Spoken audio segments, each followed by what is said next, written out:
प्यारे बच्चों नमस्कार।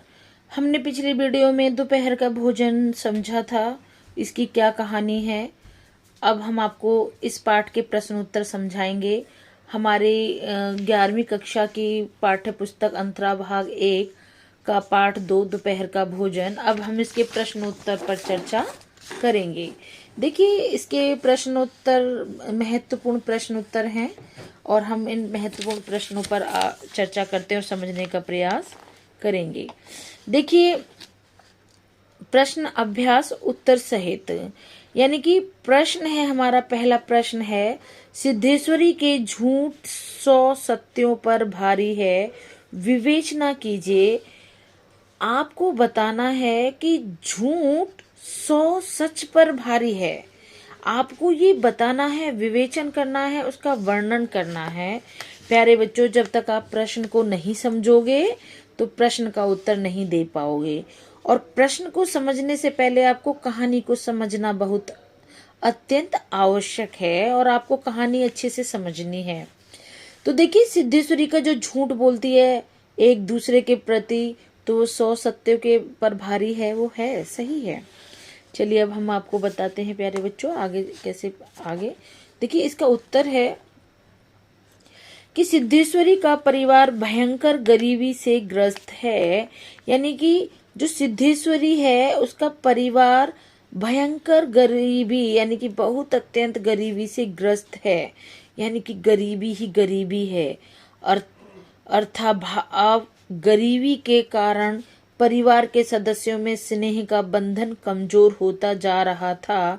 इसका मतलब है कि गरीबी की वजह से पूरा परिवार बिखर रहा था। एक दूसरे में स्नेह यानी प्रेम का बंधन नहीं था, वो कमजोर होते जा रहे थे गरीबी के कारण। परिवार को बचाए रखने के लिए वह एक सदस्य के सामने दूसरे के विषय में झूठ बोलती थी। यानी कि अपने परिवार में वह सभी सदस्यों के सामने एक दूसरे के बारे में झूठ बोलती थी, एक दूसरे की तारीफ करती थी। आपने पाठ में देखा होगा, मैंने जब बताया था, जब वो कहती है रामचंद्र तेरी प्रमोद बहुत तारीफ करता है, मोहन तुम्हारी तारीफ करता है, और फिर वो कहती है रामचंद्र से, अपने पति से, मुंशी से, कि वो आपको बहुत सम्मान देता है। इस प्रकार से वो झूठ बोलती है ताकि परिवार में बिखराव ना हो, यानी परिवार बिखरे नहीं, टूटे नहीं।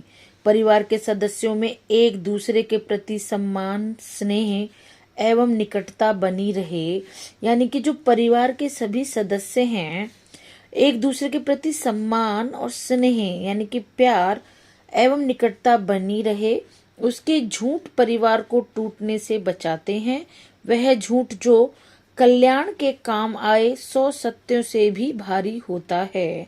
यानी कि एक झूठ बोला जाए और किसी का घर बस जाए, परिवार बिखरने से बच जाए, तो वो झूठ नहीं होता, वो 100 सत्यों के बराबर होता है। चलिए आगे हम चलते हैं। हमारा दूसरा प्रश्न है, दोपहर का भोजन शीर्षक की सार्थकता स्पष्ट कीजिए। यानी कि जो दोपहर का भोजन है, ये सही में इसका शीर्षक सही है, सही अर्थ में, मायने में सही है, तो आपको बताना है। तो देखिए, उत्तर है, दोपहर का भोजन कहानी में निम्न मध्यम वर्गीय परिवार की गरीबी का मार्मिक चित्रण है। यानी कि जो दोपहर का भोजन जो कहानी है, एक गरीब मध्यम यानी कि जो मिडिल फैमिली होती है, उसकी गरीबी की मार्मिक चित्रण है। बिल्कुल एकदम चित्र का माध्यम से ऐसा लग रहा है जैसे कि आपको बहुत अच्छे से समझ में आ रहा है। इस परिवार की स्थिति इतनी दयनीय है कि घर में खाने के लिए भी पूरा भोजन नहीं है। यानी इस परिवार की स्थिति दयनीय, इतनी खराब है कि घर में खाना नहीं है, भोजन नहीं है। इस कहानी का पूरा घटनाक्रम दोपहर के भोजन के समय ही घटित होता है। देखिए, मेन जो कहानी का पूरा घटनाक्रम है वो दोपहर के भोजन, यानी दोपहर में जब हम लंच टाइम होता है उस समय की कहानी घटित है। घटना जो कहानी की मूल संवेदना को प्रभावी ढंग से अभिव्यक्त करने में पूर्ण सक्षम है। यानी कि प्रभावी ढंग से अभिव्यक्त, यानी कि सही में ही ऐसा होता है। जब हमारे घर में किसी चीज की कमी होती है तो हम एक दूसरे की तारीफ करते हैं, जिससे कि वो जो हमारा परिवार है वो बिखरे नहीं। घर के मुखिया के बेरोजगार हो जाने पर परिवार को किस प्रकार एक के बाद एक समस्याओं से जूझना पड़ता है। यानी देखिए, घर के मुखिया, आपके भी घर में पापा हैं तो वो मेन मुखिया हैं।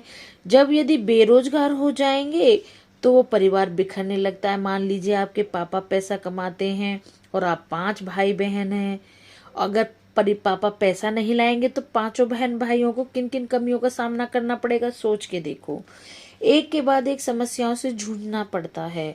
दोपहर के समय घर के सभी सदस्य एक के बाद एक घर आते हैं।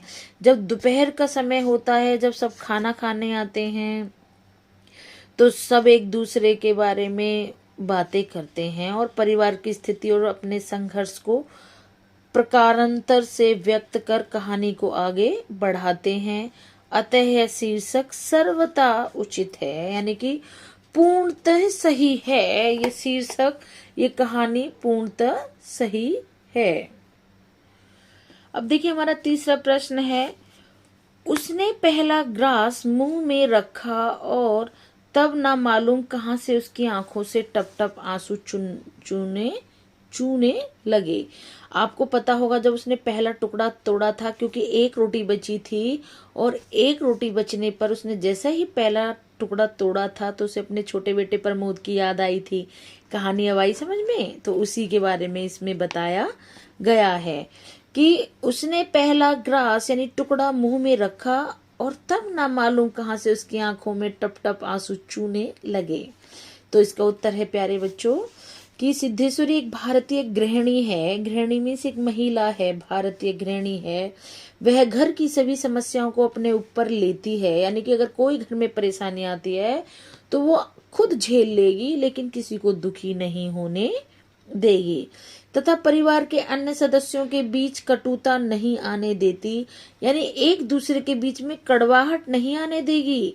सबको मिलजुल करके चलने के लिए अपने आप को कष्ट दे लेगी मगर दूसरों को कष्ट नहीं देगी।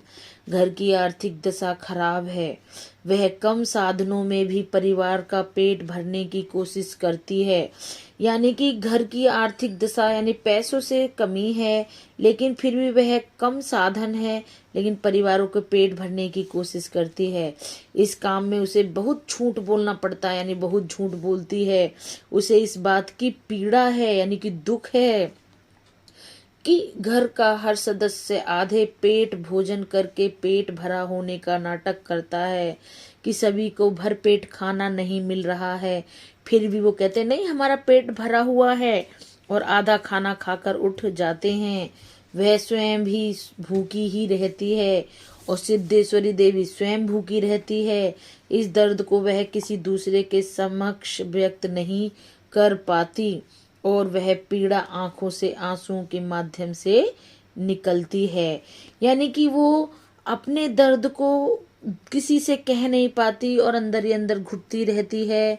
और इसीलिए लास्ट में जब एक रोटी बचती है तो अब जैसे ही वो पहला टुकड़ा तोड़ती है तो उसको अपने छोटे बेटे की याद आ जाती है, प्रमोद की, कि मेरा बेटा भूखा है।